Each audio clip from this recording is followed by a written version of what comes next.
Okay, this is a quick walkthrough of the digital product forecast so you can see exactly what's included. So if we go to the drop zone, this is where all the monthly drops are for each niche.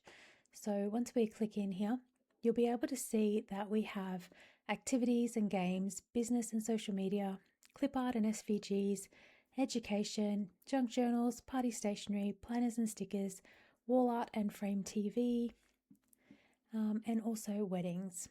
So they're the 9 niches that we are covering in this forecast. So if we are to open one up, let's just go with activities and games, just because it's first there. When we actually open the trend, it is going to show us what's coming up and what you need to prepare for first. So that's going to be at the top. Now you can pin this to your own studio. So you have a My Studio section. So you can pin all of these, they would come up at the top of your studio. And then you can also put together like a mood board of all of the trends. So we have over here font pairings that are actually trending. So depending on which niche you're in, they change quite a bit. And so you can add those to your products that you are planning in your studio just by hitting save here and then adding them in. Then you have like some news. So this is basically what's giving the biggest signals in the market. So this is finding the facts for you when it comes to like the big stores and the big players in the industry and the stats that they're putting out. Then we have the trends that we're actually seeing. So you can see here we've got trends that are coming through, but also we've got palettes, like color palettes that are trending as well here. And you would also have the color palettes down a bit further, but we'll get to that in a minute. But you can also click onto these to give you any keywords or to give you a prompt if you wanted to create anything for this niche as well. Now, the reason I'm not giving you all 13 tags is because then the market would get really saturated with those tags. It's best just to have a mix of tags that you can pick from and then you just add to it. So as long as you're accurately describing the item in your listings, they'll get found. And especially if you're ahead of the game and you're ahead of a trend, then you are going to find that you'll get found much easier. So we have the products that are taking off and we've got instructions on what you should make with those. Then we have the trending color palettes as well. So we've got the hex codes here for all of the colors as well, just so you can easily just add these to your board. You can have your fonts, you can have your colors, you can have the products that you're going to make, and you just put them all onto your board and then you can go and just design from that. So it's keeping everything in that one place for you. We've got decorative motifs as well, so anything that's sort of rising in the way of icons or drawings and things like that. Then we've got content angles that are actually working when it comes to promoting your items, so on social media, etc. So that is helpful as well for you. Again, you can save that to your board, so it might give you an idea on how to promote that listing, so you can go for that. Where to sell, what's best in that niche. Got 4 options in each different niche. Then tools that you might want to use. And then we've also got this Now Legally Yours section. And this is anything that's just recently come into the public domain and has open access for you. Now this has all been verified, so it is safe to use and you can actually access the source here, which is the Met, and you can go through and just make sure that it is all legit.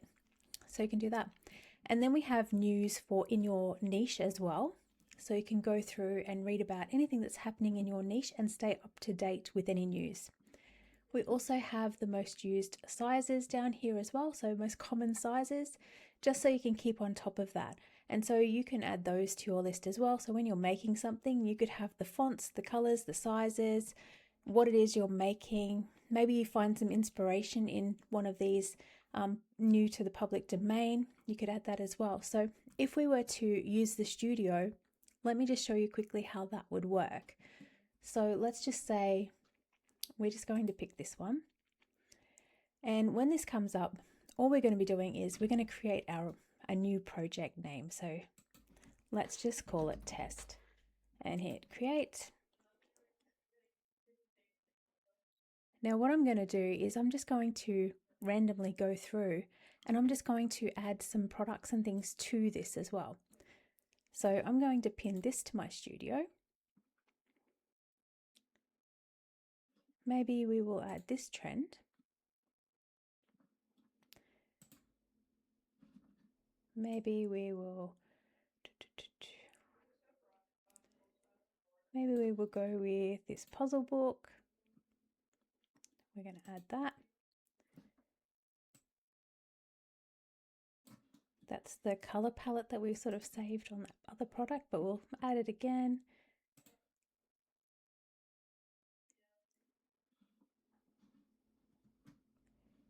Maybe we might add this motif.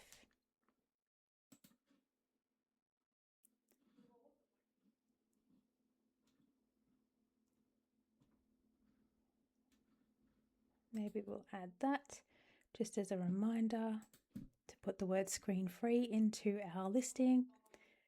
And I think that's it. So we've got all of those selected. Maybe we'll select a size down here as well. And we'll go with A4.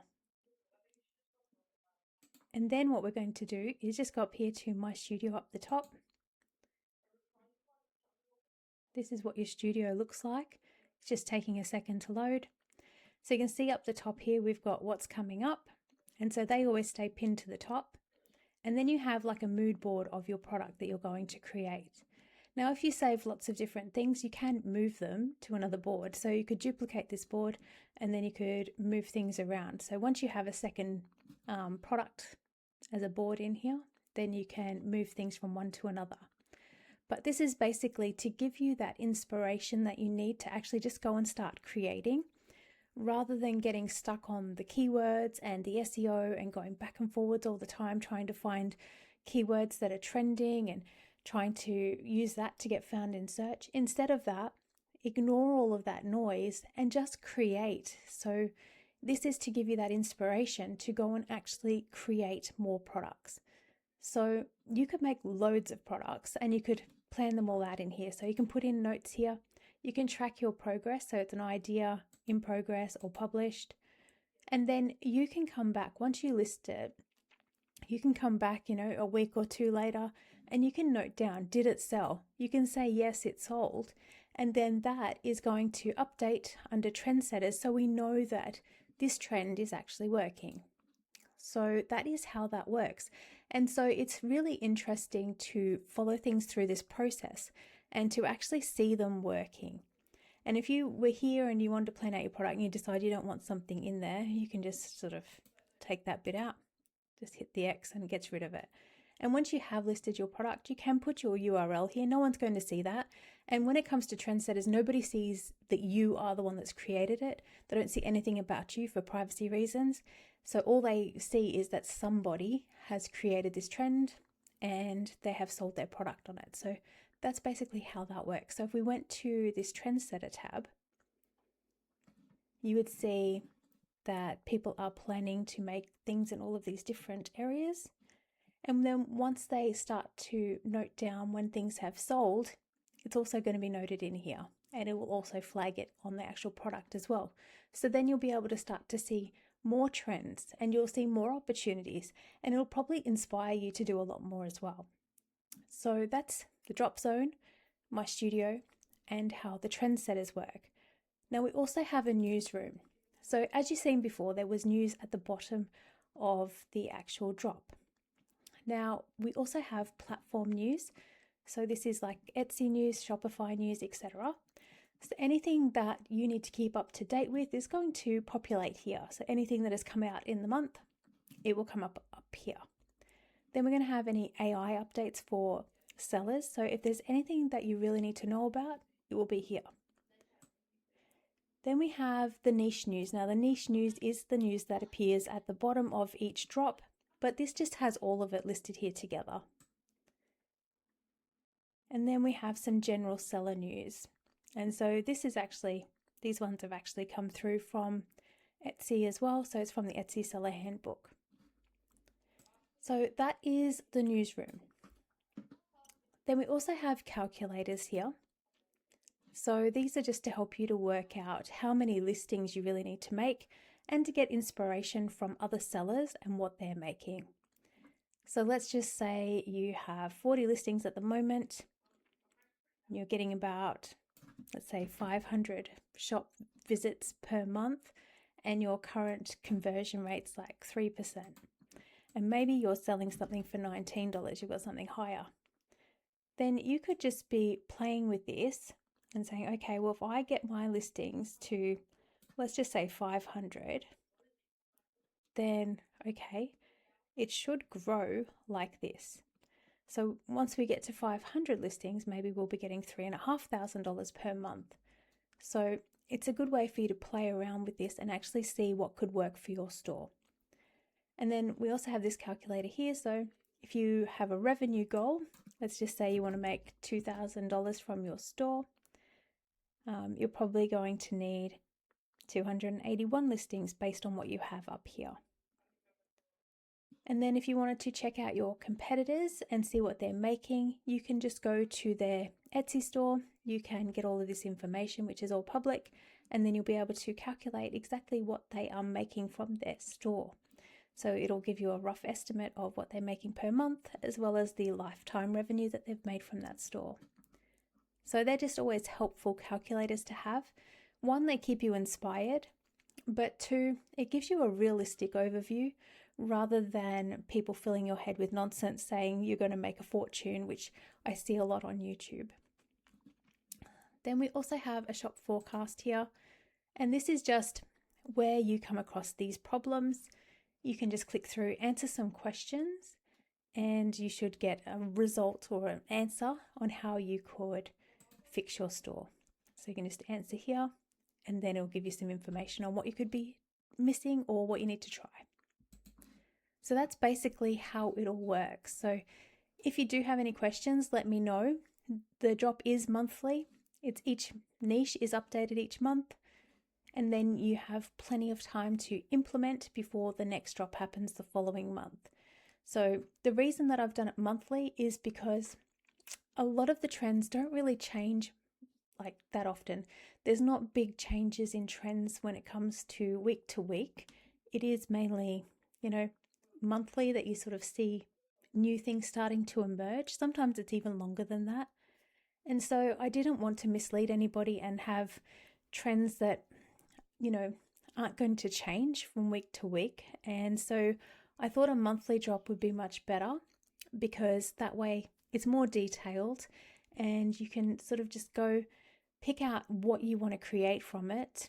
And then you've got all that time to implement it because you don't need to go and use any of these other research tools that you're probably currently using.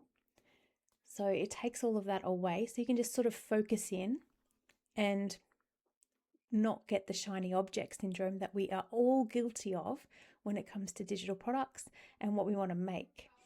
So that's the whole purpose for it. So I hope that this has made sense. If you do have any questions though, please don't hesitate to let me know. All right, have a fantastic day. Bye for now.